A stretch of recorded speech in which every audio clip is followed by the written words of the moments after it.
Mercredi 25 mars, même lieu, jour 9. Confirmation de la désillusion. Il a repris la parole. Pas mieux. On sent le type qui a épousé sa prof de théâtre.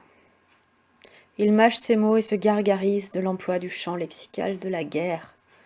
Général suprême, devant l'hôpital de campagne militaire, déployant son armée au service du peuple. Bref, j'aurais mieux fait d'écouter la radio. C'est peut-être moins pénible sans l'image. Et la récompense. Des fonds pour la santé publique.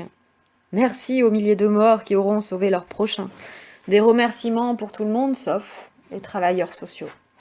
C'est incroyable cette obstination à nous oublier. J'ai fait hier soir un commentaire à Wajdi Mouawad, qui nous a aussi oubliés de son bulletin de lundi dans son journal du confinement. Retour au travail. Aujourd'hui était une journée étrange. Encore plus étrange, c'est que l'étrangeté est devenue familière. Nous sommes rodés, prêts à accepter n'importe quelle nouveauté, fondus tout entier dans le traumatisme. J'ai recommencé à travailler. Je suis désormais éducatrice 2.0. J'accompagne à distance.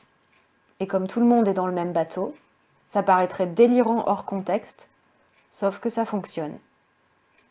Nous sommes dans un tel degré de manque de contact que la moindre intonation de nos échanges téléphoniques vaut un regard, une main posée sur l'épaule, un geste de fraternité. Vers 14h, il fait beau. Je demande à mes filles de profiter du jardin. Je vais les rejoindre. Juste le temps de me faire couler un café. Et je pleure. Sans comprendre. Comme ça, soudainement, littéralement inondée de chagrin. Pourtant, j'étais enthousiaste, pleine d'énergie, stimulée par le challenge de rechercher des idées neuves pour dépasser les contraintes de la situation. J'adore ça. J'ai compris après. Cette résurgence de la vie d'avant, c'était de trop.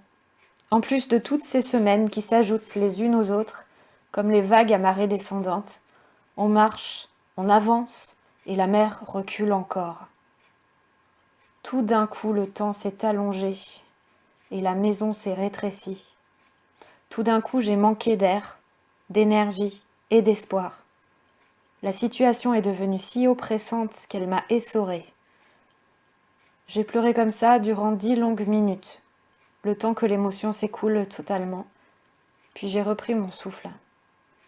J'avais intégré cette nouvelle conscience et je me sentais de nouveau capable d'affronter la suite, tranquillement, minute après minute. La présence physique des gens que j'aime me manque. Embrasser mes amis.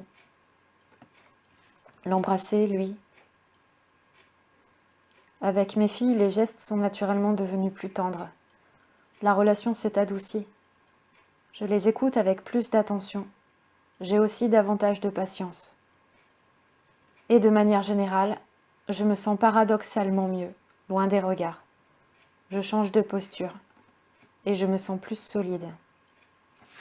Voilà. C'était le petit bulletin introspectif de la météo des transformations.